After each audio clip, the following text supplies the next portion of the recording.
Hey guys, my name is Roberto and welcome to the Mesh PBL.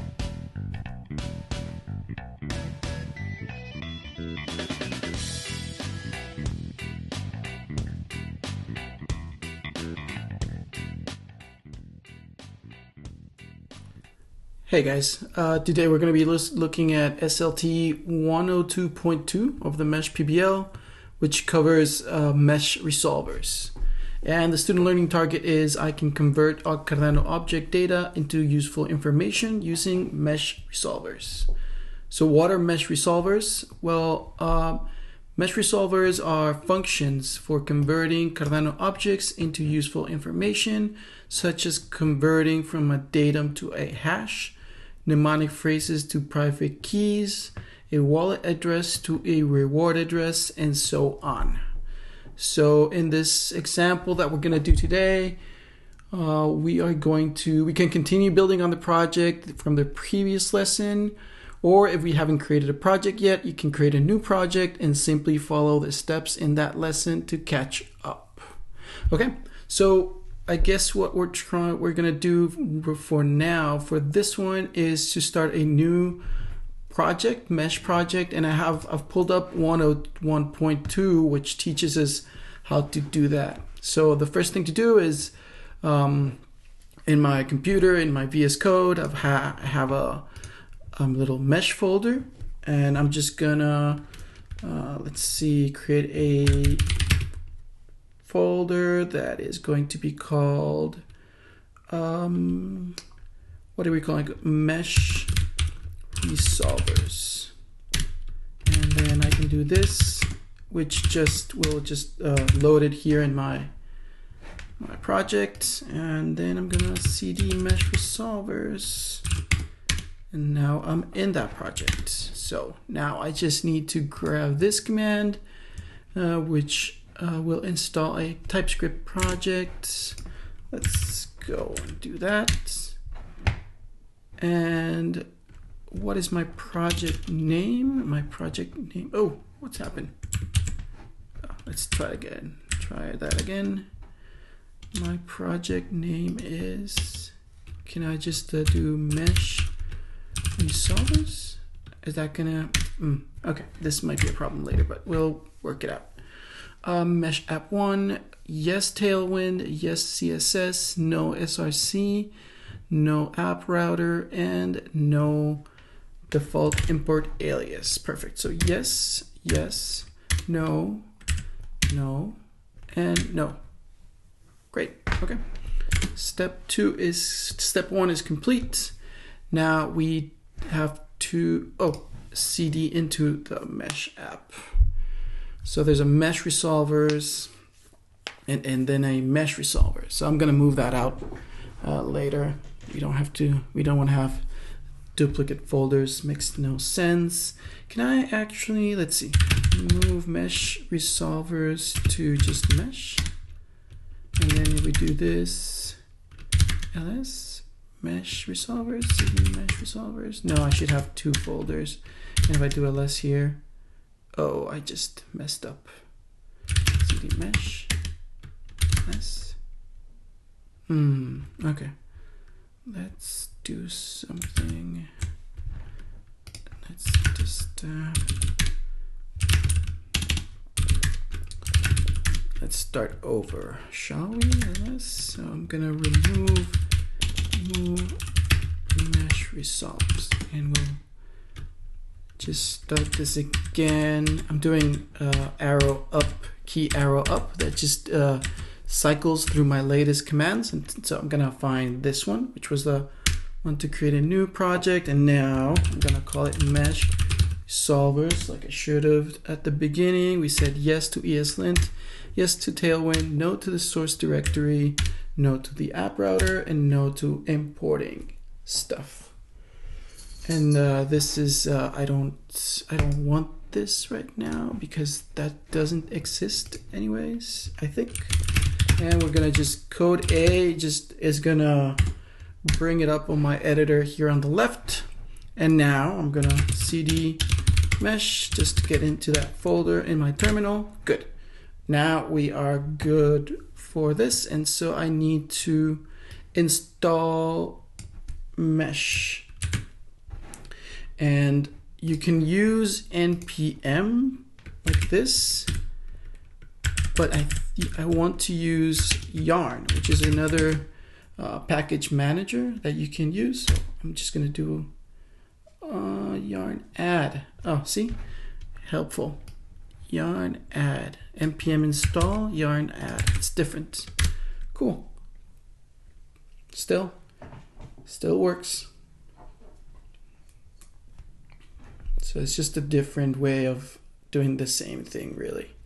We can go into the differences of using yarn or npm at a later date. Okay, so now we have a couple things installed. We have Next because it's a Next project. We have Mesh, Mesh SDK at the core, Mesh SDK React. Great. Let's move on.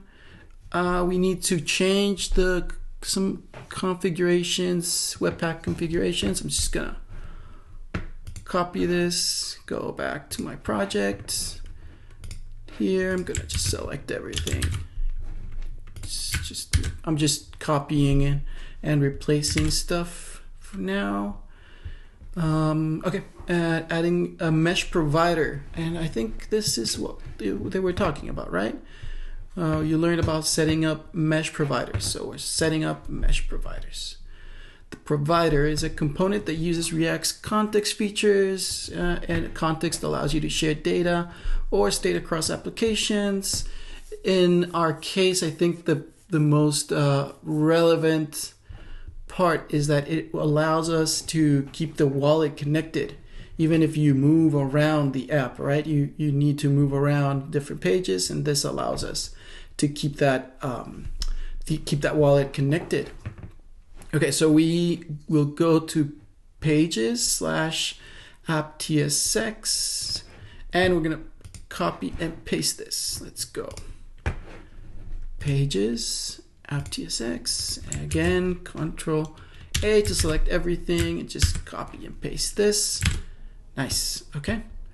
Now I need to import the React library in my main page. So pages/index.tsx. We're gonna copy this. Let's go to our pages index.tsx. This is just boilerplate that comes whenever you install a new Next.js project. If I were to do a yarn dev, which is what you do to work on your development project before you build it and deploy it, you work on development. If I were to do that now, I would get all this HTML rendered on the screen, but we don't need that, right? So we're just gonna replace it with what we're being told here, which is just importing the Cardano wallet from Mesh React.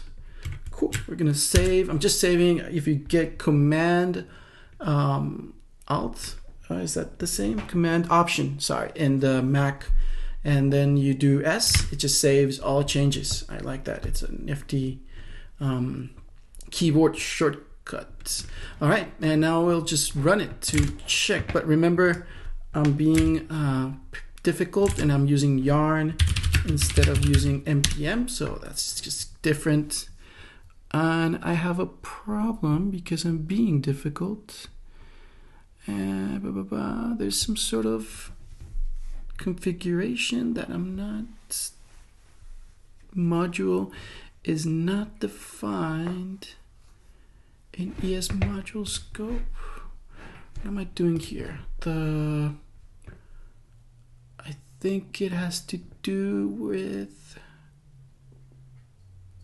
node modules, and let's see, if I do npm run dev, is it different? Same thing. Module is not defined. I think this has to do. Oh, okay. I did install Mesh SD core, and I'm calling it here, but it's telling me that, did I correctly configure this? Oh, I know what I did. So, this is important to notice. There are two different mesh, next JS configurations. There is actually a newer one. If you see here, this says next config JS, and this is actually MJS. There's something different, so let me pull it up. 1 second. It's a small but clearly important little detail that has us. Let's see. Where is this thing? Nope. Sorry about this. Shouldn't be long.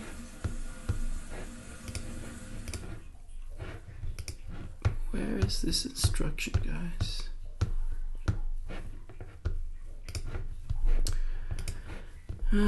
Dev environment. No. Okay, here it has to be here. No. I could have sworn that I had seen it somewhere. And I kind of did install this successfully. And I'm taking this, like these pages are like literally copied and pasted from this. I'm just trying to make it, this looks a little bit like, it's a little bit messy. So I just thought I'd show it to you in a Notion site. It's easier, but if we look here, oh, come on, it's not here either. I just saw that configuration. Okay, so just look webpack configuration next config.mjs. Let's see. Next config MJS. No. Let's use some AI magic stuff here. No, I said next config MJS. Why am I not getting the MJS stuff? Next.config.mjs.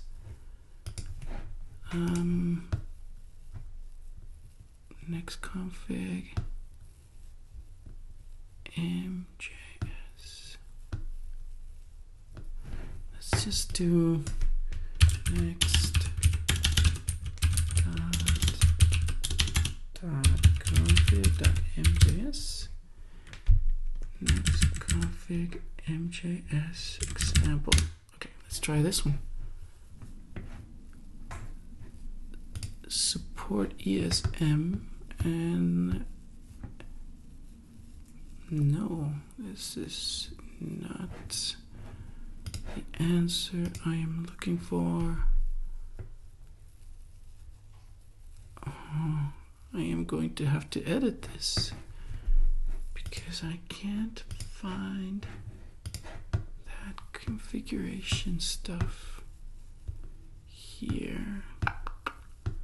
Blah, blah, blah, blah, blah, blah. Mesh provider. Man, this is weird. Mesh provider, next config.js. And I could have sworn that I saw this different instruction somewhere. Start a project 101.2, 101.3. Not unstyling, nope. That is weird. Really, really weird. No. 100.2. Blah, blah, blah. This is so freaky because I am just so sure this was here like yesterday or something, and now it's just not here at all. And was I looking at a different? I am absolutely sure I wasn't. Like, it was this one. It's so weird. 101.2.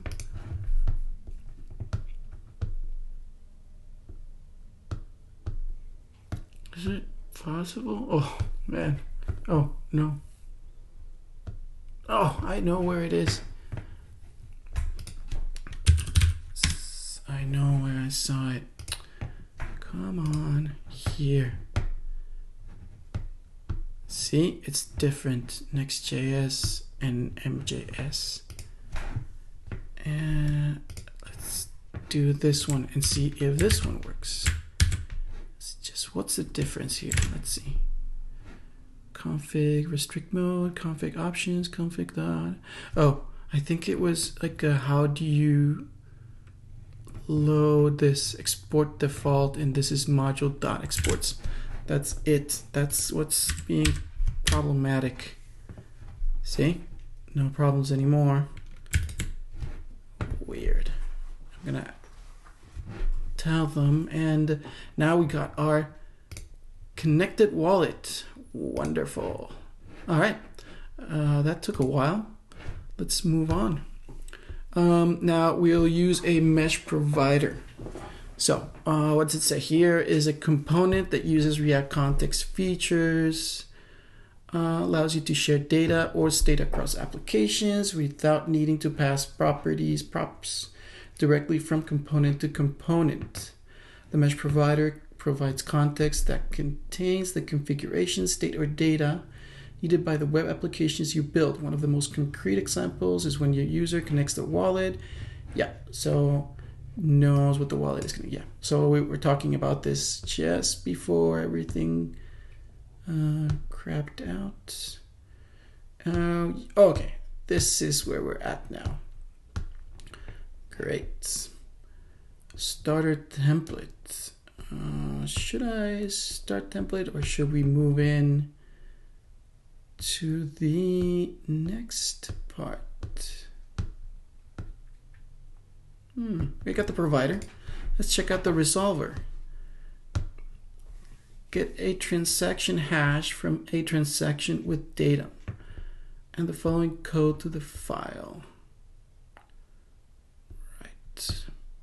Let's try this, okay? Copy this, go back here to our index page. Let's remove this and just add this. I don't have use wallet because I should existing imports. Right. So I shouldn't remove this, just this maybe, right? So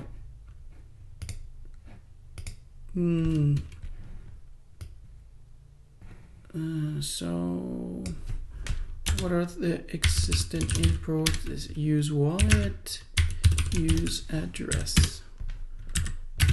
From where is this coming from? Oh, here. Look, it's importing them right up here. How useful is that? So use address, use wallet, and this are probably inside of the wallet stuff. Okay, now I need data and transaction, and we can go here and see what's the quick fix, and we can import them from here. This is the beauty of ESLint, I think, that you can just kind of work through the problems, the errors this way. So you could see that we imported data and transaction. They were showing us some errors here. We just clicked on quick fix and it's all done. Beautiful. Let me know in the comments if this makes any sense, guys. Okay, so let's quickly go over this. We're importing some functions, right? Some, I guess you'd call them hooks. useState is a React hook. Resolve data hash and resolve TX hash is a mesh SDK core hook.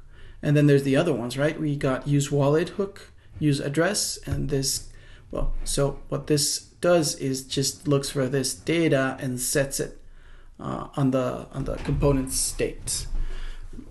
And I think in previous videos there's some basic essentials on React that if you haven't gone through them, you might want to do so.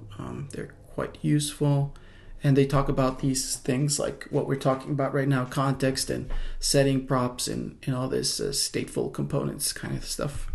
So we're gonna set a variable called txHash. It's an async function. If it's not connected, well, we just return, but if not, we're gonna set a datum variable that has a type of data, and it's equal to useful datum for transaction. Okay, is that hard-coded there? Right, probably needs to have a value, and then we're gonna replace that with the datum from some sort of transaction. And then the data hash is resolve data hash. That's a function from the datum. Let's see, if we go to resolve data hash, where is that coming from? See, this is some other cool stuff. Oh, see, we imported that. It's very straightforward. Then let's just keep going here. We're declaring a transaction variable where the new transaction has an initiator of and a data type of wallet.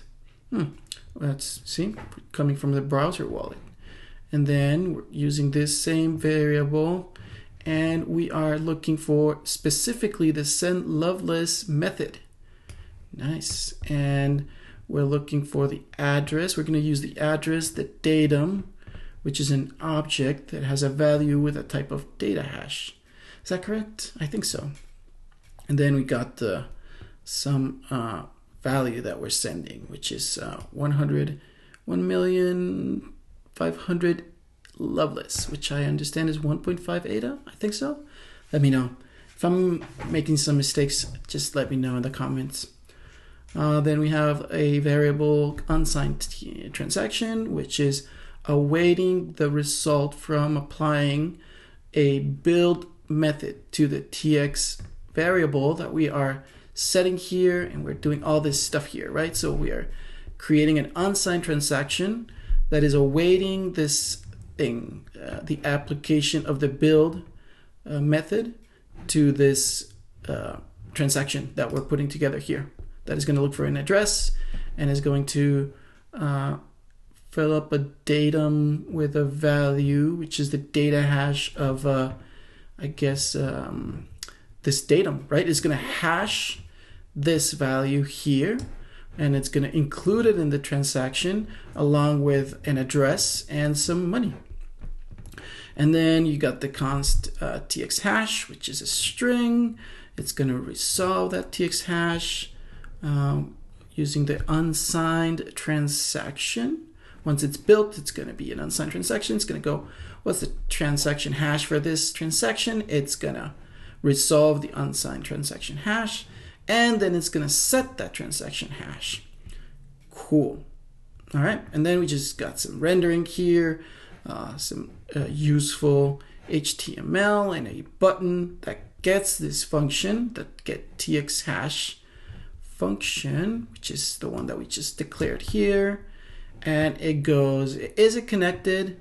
Well, get the txHash, and otherwise connect wallet first. That's gonna display. These are some helpful hints for us as users. And then it's gonna just tell us what's the data hash and the transaction hash. Cool. Let's try this out. Let's see if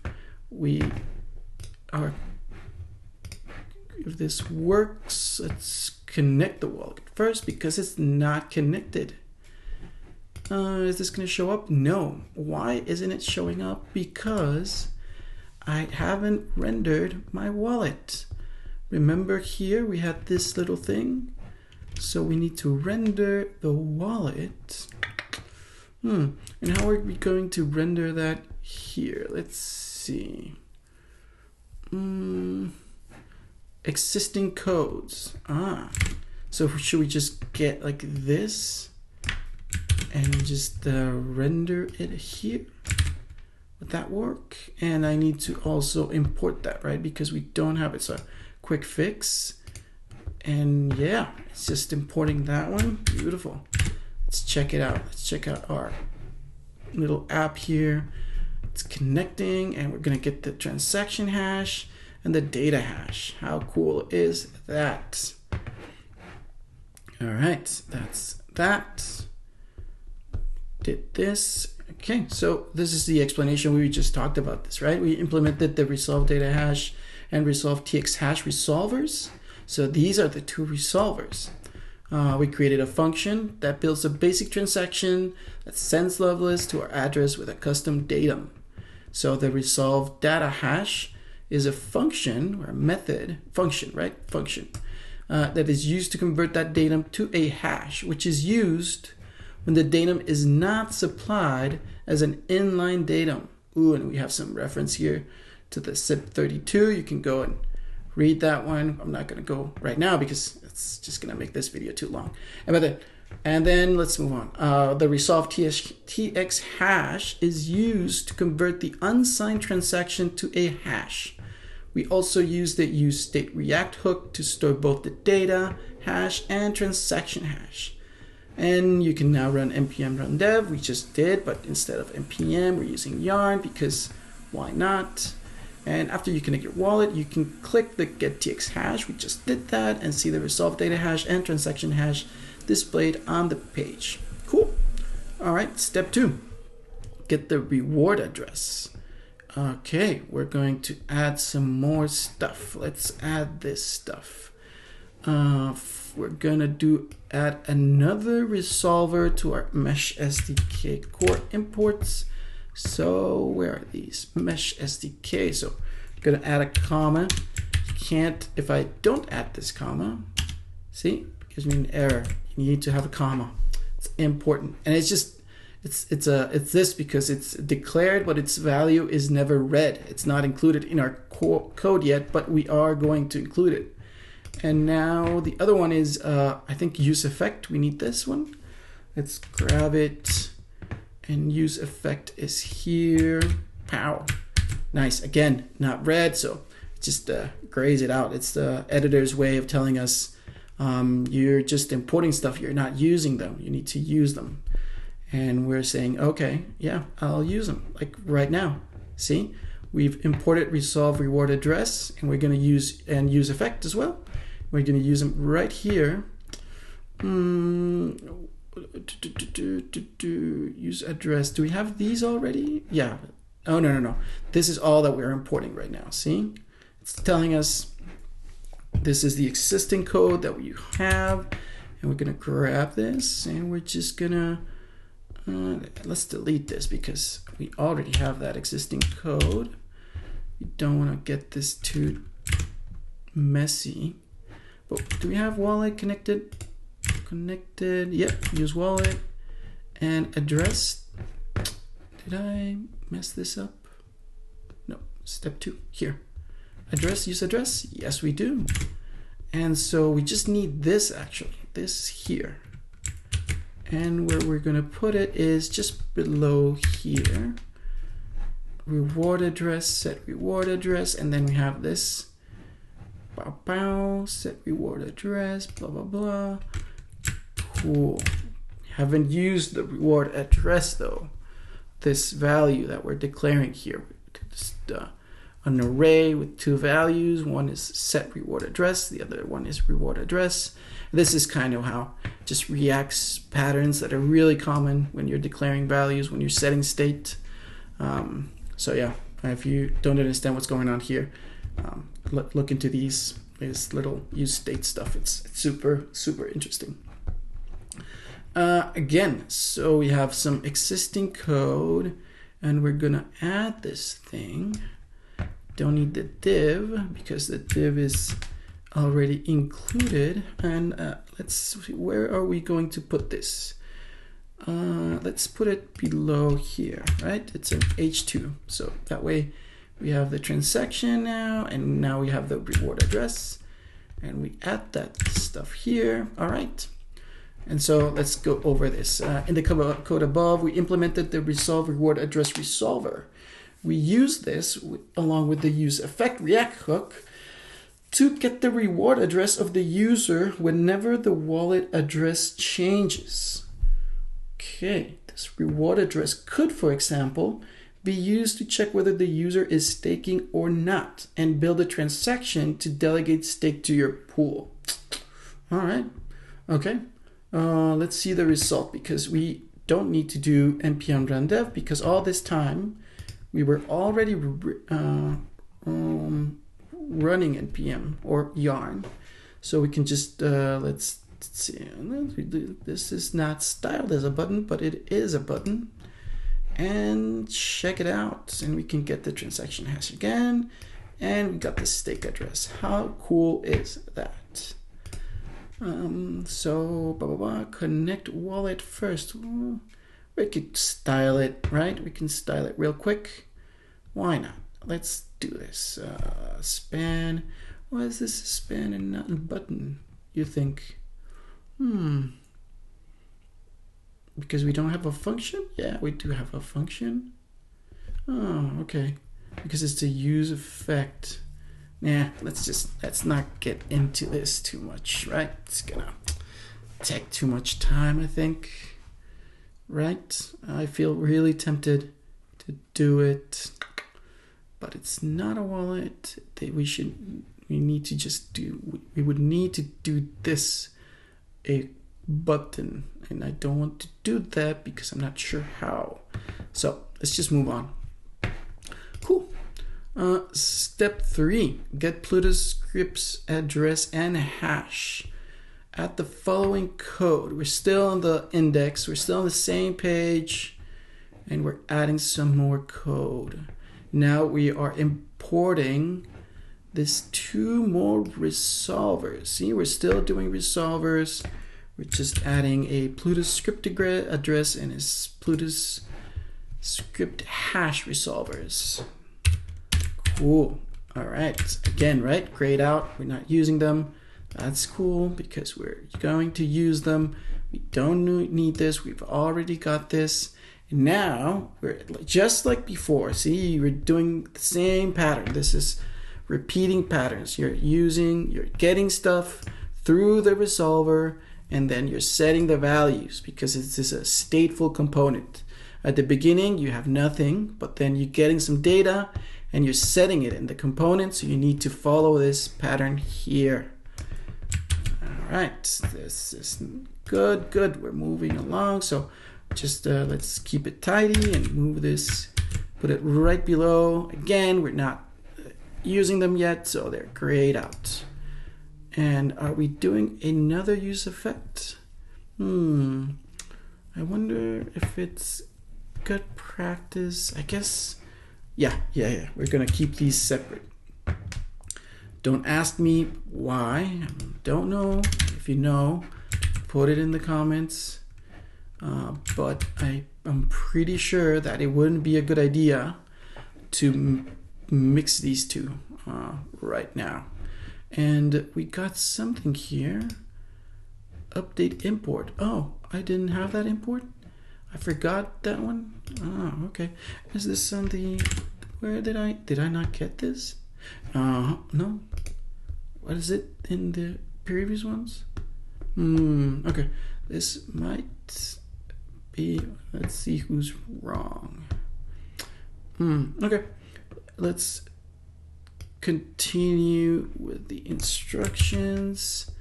So same thing. We're just getting more and more stuff and putting it into our component. We want to get as much information from the transaction, right? This is the task that we're trying to do, just showing how we can resolve all these things. Now we're going into the Pluto script address and hash, which again we get through the resolvers that we just added here and imported here. And apparently we need this Pluto script stuff. I don't know. And so, right, we're declaring a value. I guess it makes sense.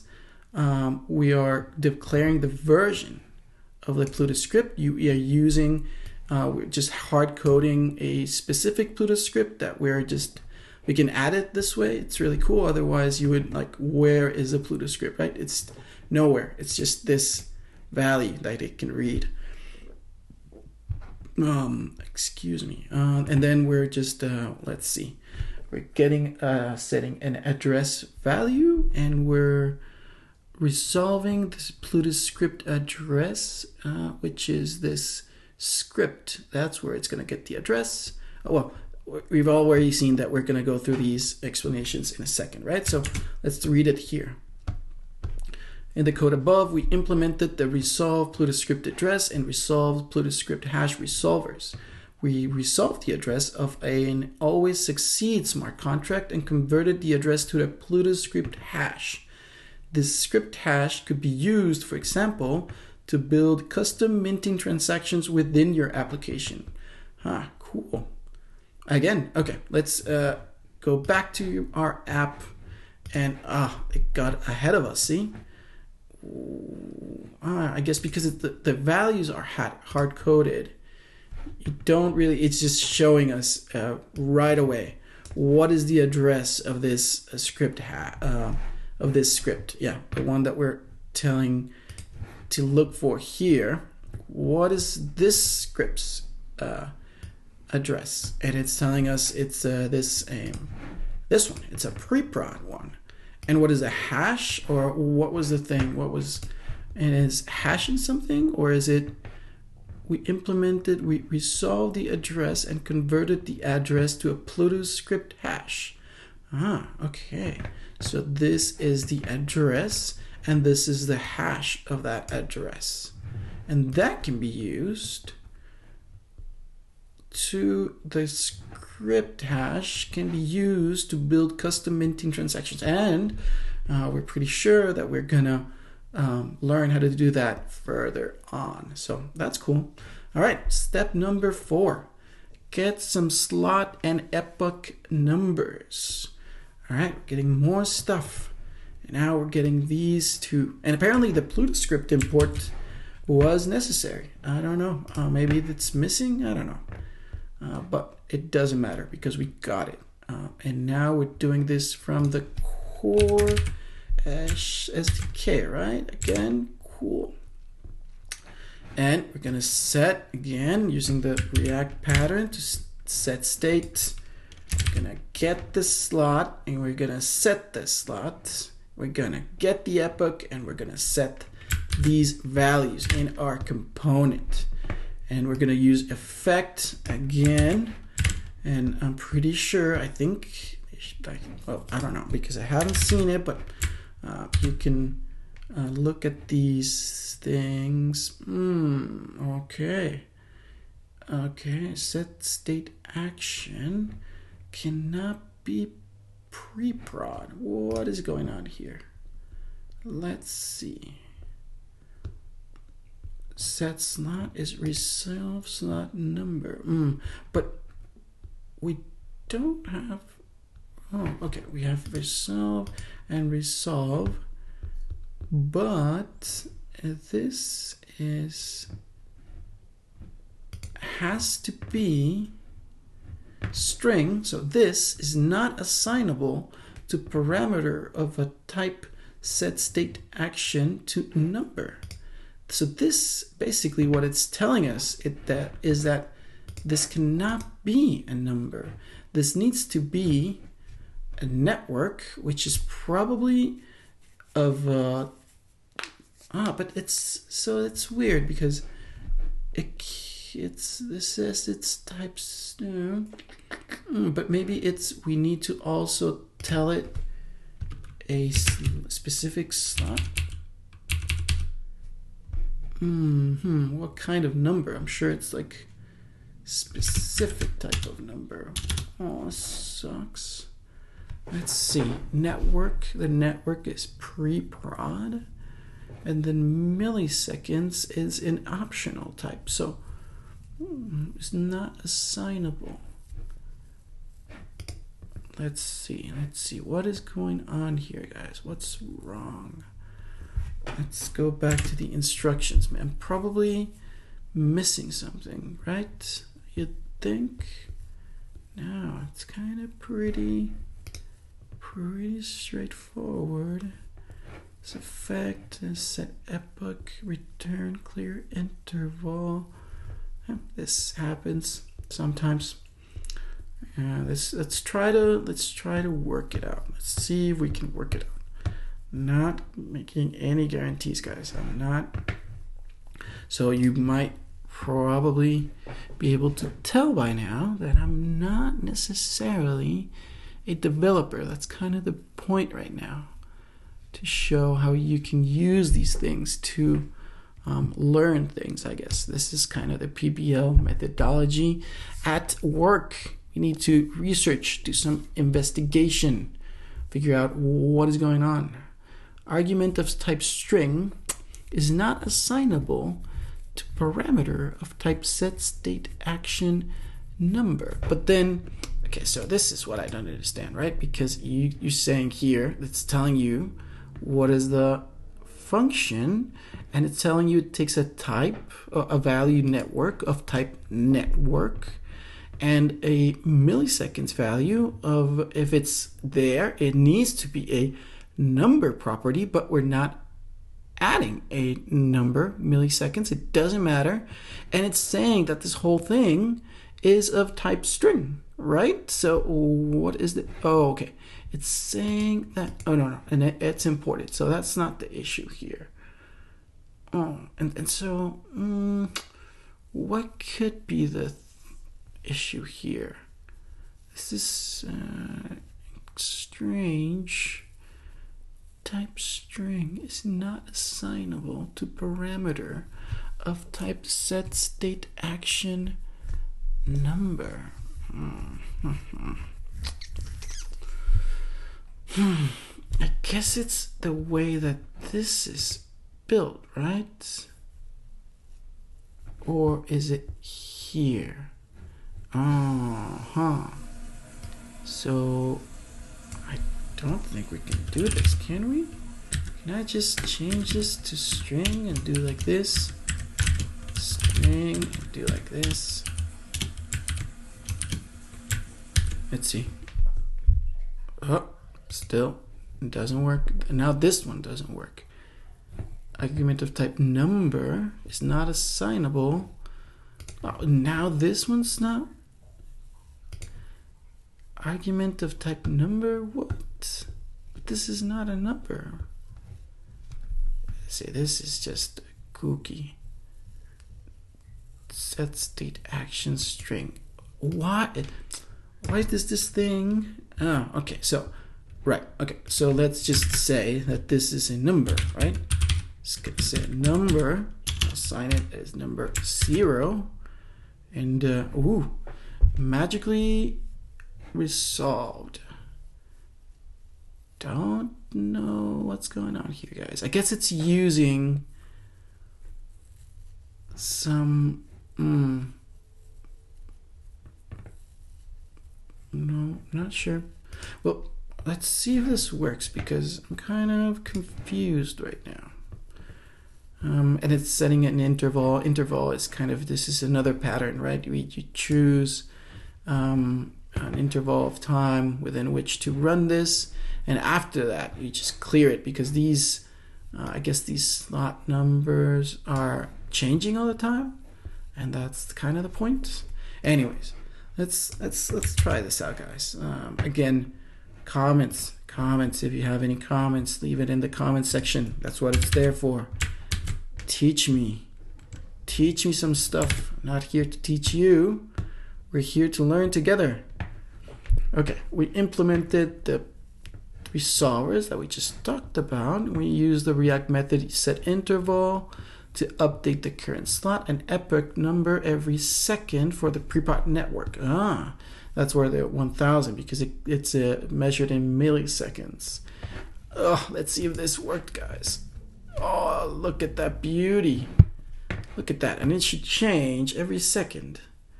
And we did some troubleshooting. How good are we? How incredibly talented and smart are we that we were able to figure it out?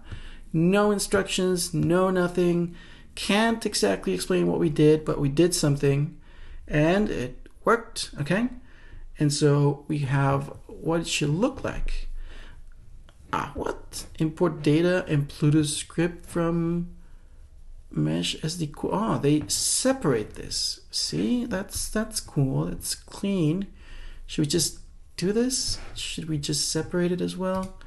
Probably, right? Because these guys are super smart. So let's do this. Let's import from mesh SDK core. See how cool is this, right? Everything is pre-filled for you. This is just it's made for lazy people like me. So let's do this. Let's do a comma, and then we got this little beauty here, right? And let's go here, paste this stuff. And nothing changes. Everything's good. Nothing's broken. And we go back here. Blah, blah, blah, reward, script, epoch. Oh. And again, right, this is, so this is what we changed, right? Everything's exactly the same, but the slot stuff, and you guys are going to have to help me out here. Why does it only work if we change this to a string instead of a number? And the second one is a number, and it works fine.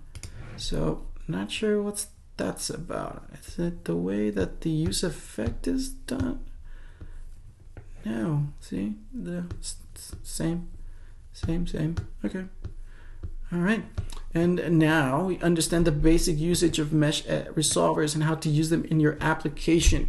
Besides the resolvers used in this lesson, there are other available in the mesh SDK that are useful in different scenarios. For example, resolve fingerprint to get the fingerprint of an asset, and resolve native scripts hash to get the hash of a native script. Resolve private key to get a private key from a mnemonic phrase. And finally, resolve payment key hash and resolve stake key hash, which can be used to build a native script. You can try out the other resolvers or modify the code examples according to your project's needs. Feel free to make modifications and create something different while applying the same principles using the code examples above to practice your skills as a developer. Nice. All right, guys, was this entertaining or was this entertaining? This was SLT 102.2.